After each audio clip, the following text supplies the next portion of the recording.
Types of business है, fundamental consideration in starting of business, मेरा main point आया systematic study. Second point मैं आपके साथ डिस्कस कर रही हूँ सक्सेस और फेलियर। देन उसका फर्स्ट पॉइंट है kind of business, this is your first heading. इस फर्स्ट हेडिंग में मुझे जो गो थ्रू करनी है चीजें वो क्या है, आपके पास जनाब आपके बिजनेस की कुछ क्लासेस और सब क्लासेस होती हैं, जो भी मैंने आपको बताया कि हमारे पास मैन्युफैक्चरिंग बिजनेस होते हैं, एक्सट्रैक्टिंग होते हैं, एनालिटिकल होते हैं, कंस्ट्रक्शंस होती हैं, then we have raw material. हम बिजनेस प्लान क्यों करते हैं? For the most of the time for the profitability, maximum profit हम जनरेट करने के लिए, जिसको अब रिक्वायर्ड होती है सबसे ज्यादा आपकी knowledge and experience about the business. ठीक है, आपका पास्ट एक्सपीरियंस क्या रहा है और आपको उस प्रोडक्ट के बारे में जो बिजनेस आप सोच रहे हैं उसकी नॉलेज कितनी है। ठीक है, then I consider the criteria determining the suitability and otherwise of a business are several different किस्म के होते हैं। They are the profit, yield, capacity और the degree of risk। अभी हमने बात करी थी कि business is the name of risk। ठीक है, जब आप फाइनेंस अपना इन्वेस्ट करते हैं, कहीं भी हम पैसे लगाते हैं ना बेटा, तो सबसे ज्यादा जो आपको एक प्रॉब्लम आती है वो आपका रिस्क फैक्टर होता है। ठीक है, the extent of skill and knowledge and finally the personal taste of a person. हमारे पास जो स्किल है, एक आपकी नॉलेज है, ये तमाम चीजें, और एक आपका पर्सनल टेस्ट क्या है। हर बंदे का एक अलग अलग टेस्ट होता है ना, लाइक मुझे अगर मैंगो आइसक्रीम पसंद है तो मैं मैंगो आइसक्रीम को प्रेफर करूंगी। मुझे अगर कलर्स में कोई भी ब्लैक कलर पसंद है तो मेरा दिल चाहता है कि मार्केट में जितने भी ड्रेस हो अगर वो ब्लैक में होते तो वो ज्यादा अच्छे लगते। इट मीन्स जो आपका personal taste of a person है वो बहुत मैटर करता है कि कोई स्पेसिफिक फूड जो मार्ट है वो किसी एक को पसंद होती है, दूसरे को पसंद नहीं होती। कोई कह रहा होता है हमें बर्गर किंग खाना है, कोई कहता है no I want to go for the McDonald's और KFC। So these are all different taste and varieties liking by different customers. If I proceed towards the form of business organization, this is my second heading कि हमारे पास business forms कौन कौन सी होती हैं। देखिए याद रखिए, हमारे पास business form से पहले business अलग अलग होते हैं। sole proprietor होता है, partnership होती है और company होती है। ठीक है, सोल प्रोप्राइटर एक सिंगल वन मैन शो होता है जो कि आपके पास अपना बिजनेस रन कर रहा होता है, तमाम रिस्पॉन्सिबिलिटीज वो ओन करता है, बिजनेस को बिजनेस के इंटरनल एक्सटर्नल एक्टिविटीज को वही गो थ्रू करता है। पार्टनरशिप में आपका वर्क डिवाइड हो जाता है, 2 to 20 पार्टनर्स होते हैं। बैंकिंग क्राइटेरिया में हमारे पास 10 पार्टनर्स होते हैं। पार्टनरशिप बिजनेस में क्या होता है, आपका टाइम डिवाइड हो जाता है, आपका टास्क डिवीजन होता है, डिसीजन मेकिंग कोई कर रहा होता है, टास्क परफॉर्मेंस में फॉर एग्जांपल आपके पास डिफरेंट डिपार्टमेंट्स है, फाइनेंस है, सेल्स है, HR है, देन प्रोडक्शन है। तो जितने ज्यादा पार्टनर्स होते हैं वो हर कोई अपने अपने रोल को परफॉर्म करता है और ज्यादा से ज्यादा जो है वो फाइनेंस भी जनरेट होता है, वर्क डिस्ट्रीब्यूशन होती है, लाइबिलिटी भी आप लोग अपने आराम से शेयर कर सकते हैं। Then we have once the actual business is to be launched, upon it is decided, next logically question coming up for the consideration, the form of business establishment is to take. In other words, it has to be settled whether it is one business, one man business, ये sole proprietor है, या ये partnership है, या ये joint stock company. Joint stock company partnership के बाद आती है जिसमें मोर देन 20 पार्टनर्स हो, हमारे पास शेयर होल्डर्स आ जाते हैं, बिजनेस के डायरेक्टर्स आ जाते हैं। शेयर होल्डर किसे कहते हैं? हर वो बंदा जिसने बिजनेस में अपने पैसे इन्वेस्ट किए होते हैं वो शेयर होल्डर होता है। वो बिजनेस की डिसीजन मेकिंग में भी पार्टिसिपेट करेगा, बिजनेस के प्रॉफिट को भी पार्टिसिपेट करेगा। ठीक है, Hence, a business should be given a form। इसका मतलब आपके पास ये जो बिजनेस है, जो आपके पास सोल प्रोप्राइटर होगा या पार्टनरशिप बिजनेस होगा, ये रजिस्टर्ड बिजनेस कहलाएगा। ठीक है, और उसका अपना एक स्पेसिफिक एंगल ऑफ विजन होगा, एक अलग, यानी सोल प्रोप्राइटर है तो उसका vision of earning profit different होगा, पार्टनरशिप का अलग होगा, and definitely joint stock company का भी अलग होगा। अच्छा जी, थर्ड है estimation of profit of ability of business. ठीक है, next stage to estimate the profitability. अभी मैंने आपके साथ डिस्कस किया कि बिजनेस का जो मेन मोटिव है वो क्या है बेटा, बिजनेस की प्रॉफिटेबिलिटी को कंसिडर करना। बिजनेस का साइज कैसा होना चाहिए डिपेंड करेगा, सोल प्रोप्राइटर पार्टनरशिप है या जॉइंट स्टॉक कंपनी है। हमारे पास बिजनेस कौन कौन से होते हैं, मैन्युफैक्चरिंग भी हो सकता है, नॉन मैन्युफैक्चरिंग भी हो सकता है। ये सारी जो कुछ चीजें हैं मैं आपके साथ अपने प्रीवियस लेक्चर्स में डिस्कस कर चुकी हूँ। सर्विस ओरिएंटेड बिजनेस भी होते हैं। कौन कौन से होते हैं? जैसे आपका बार्बर है, जो नाई होता है, डॉक्टर है, लॉयर है, टीचर है, ये सारे सर्विस ओरिएंटेड बिजनेसेस हैं। ठीक है। देन जैसे आपके डिलीवरी बॉयज जो होते हैं, जैसे आपके पास ये कौन सा है, ये Foodpanda and all that, ये सर्विस प्रोवाइडर्स है ना। ये कैरीम, उबर सर्विस प्रोवाइडर्स हैं। all three kinds may be large, medium और small। ये बिजनेस स्मॉल स्केल पे भी हो सकते हैं, लार्ज स्केल पे भी हो सकते हैं। डिपेंड करता है बिजनेस की रिसोर्सेज आपके पास क्या मौजूद हैं, कितना आप इन्वेस्ट करें, कितने पैसे लगा रहे हैं आप बिजनेस के अंदर। ठीक है। और अगेन आपका मेन मोटिव क्या है? प्रॉफिट अर्न करना। ठीक है। प्रॉफिट ज्यादा से ज्यादा जनरेट करना, और उस प्रॉफिट के लिए मैं वर्ड यूज करती हूँ फ्रूटफुल प्रॉफिट। ठीक है। अगेन नेक्स्ट हमारे पास आता है फाइनेंस। ठीक है। फाइनेंस मेरा फेवरेट सब्जेक्ट है। ठीक है। मैं पीएचडी कर रही हूँ फाइनेंस में। फाइनेंस के बगैर कोई भी बिजनेस आगे प्रोसीड नहीं हो सकता। बैकबोन है एनी ऑर्गेनाइजेशन, एनी फर्म की, जिसको आप कैपिटल इन्वेस्टमेंट भी कहते हैं। अच्छा, कैपिटल जो है वो आपकी इन्वेस्टमेंट, वो पैसे जिससे आप बिजनेस शुरू करते हैं, उसको आप इंक्रीज भी कर सकते हैं, क्योंकि ज्यादा से ज्यादा आप जब प्रॉफिट जनरेट करेंगे तो कुछ प्रॉफिट का हिस्सा आप अपने कैपिटल को में इन्वेस्ट करेंगे और बिजनेस को बूस्ट अप करेंगे। Financial consideration is very important before starting a business. ठीक है।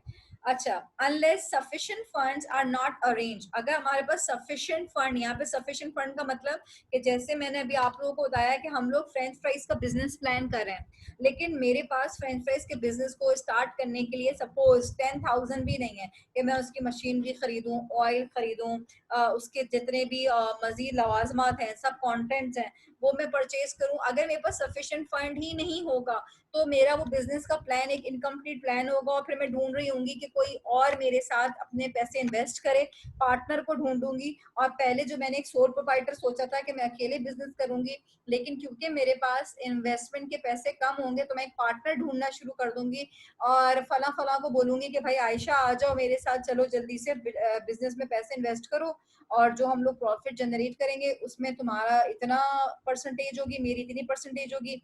मुझे डेफिनेटली अगर प्रॉफिट 5,000 रुपए होंगे तो मुझे 4,000 रुपए मिलेंगे, तुम्हें मैं 1,000 रुपए दे दूंगी। तो ये डिपेंड करता है कि आपकी क्या कंडीशन है। हो सकता है 2,500 ईच हो, हम इक्वली भी ले सकते हैं। डिपेंड करता है दोनों पार्टनर्स किस पॉइंट पे एग्री हो, दोनों पार्टनर्स का एग्री होना जरूरी है। ठीक है। It would not be possible to operate the business, definitely जब तक हमारे पास पैसे नहीं हैं तो not possible to operate the business, understood सी बात है। द फंड और capital can be arrange by the owner of himself. मेरी तरफ यहाँ पे अजान हो रही है, मैं वेट करूंगी, प्लीज गर्ल्स आप अजान सुने।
जी बेटे, आई प्रोसीड।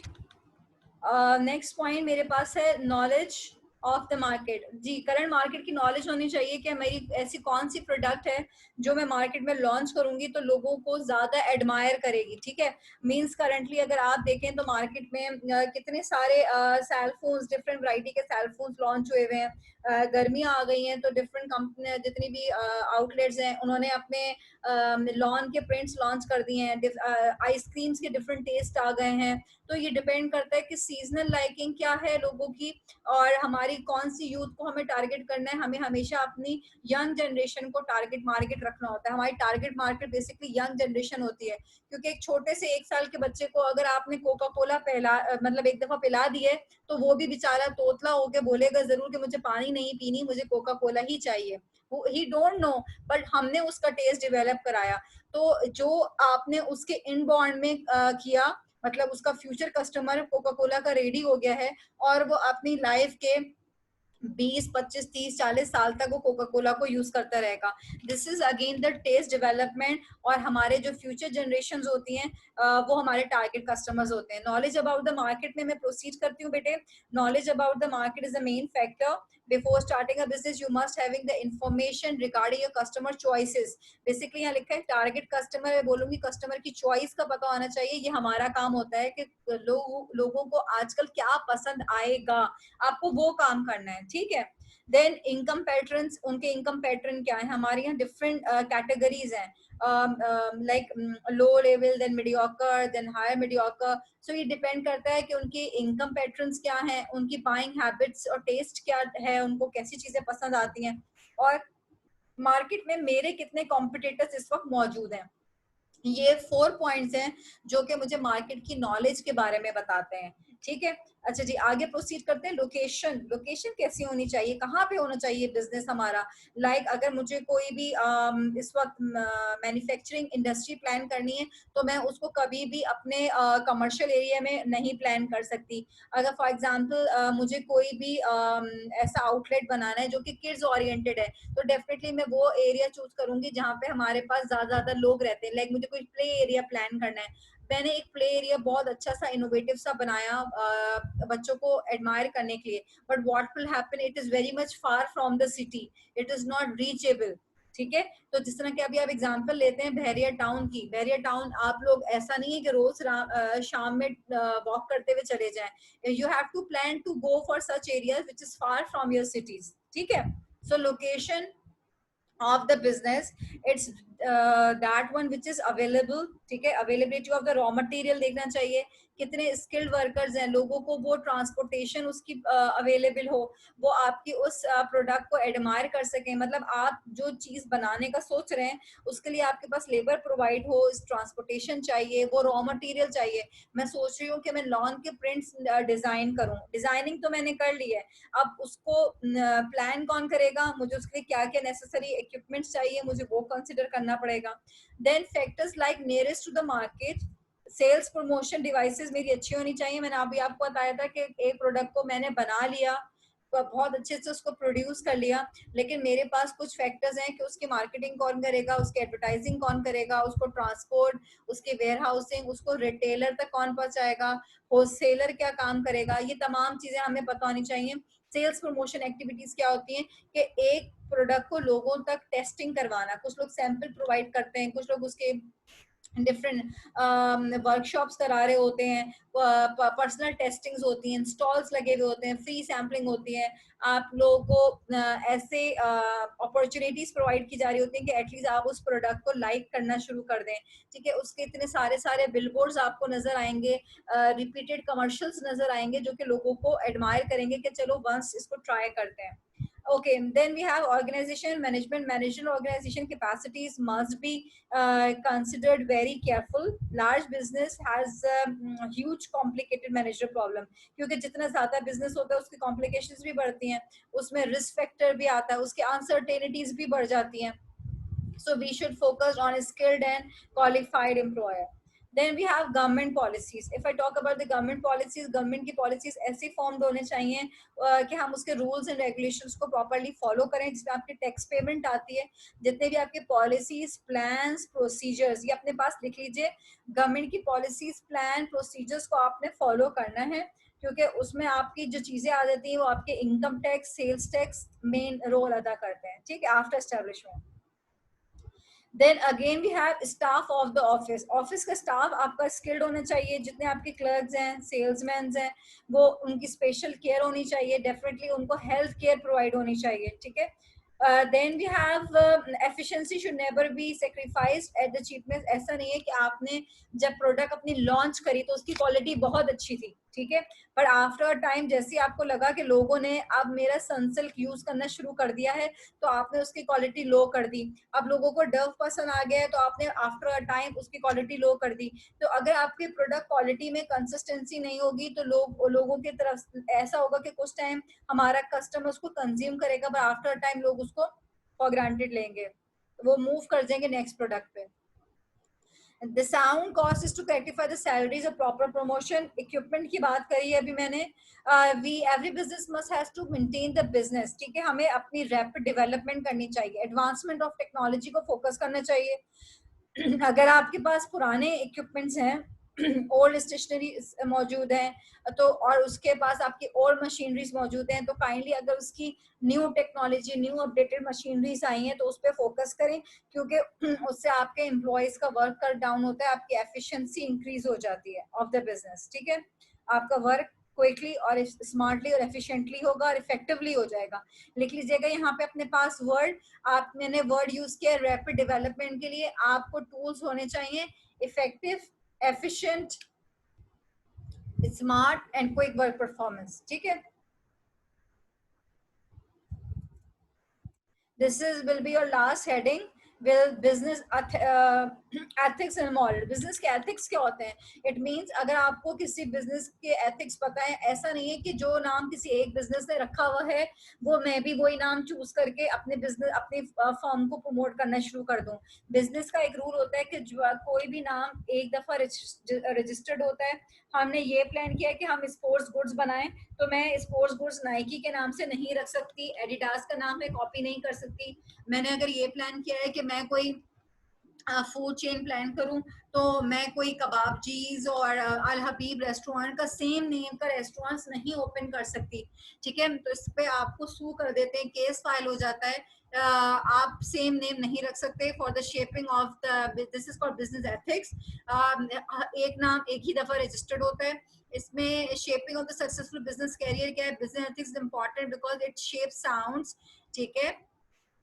इकोनॉमिक पॉलिसी को हमने ऑनेस्टली फॉलो करना है, और अपनी जो क्रेडिट अरेंजमेंट्स है, क्रेडिट अरेंजमेंट्स कहते हैं कि जो भी अगर आपने कुछ लोन वोन लिए हुए हैं उसको आपने प्रॉपरली फॉलो अप में करना है। देन आपका चैप्टर 3 स्टार्ट हो जाएगा। This is all from chapter 2। we have done so many headings. मैं एक दफा आपको recap दे दूं। This is the chapter 2 essentials of a business, in which we have number 1 heading fundamental consideration starting a business. Number 1 heading is kinds of business, what kind of business you have. Then we have forms of business organization. Number 3 we have estimation of profitability. Number 4 we have size of business. Number 5 finance. Number 6 knowledge of the market. Number 7 location. Number 8 organization and management. Number 9 we have government policies.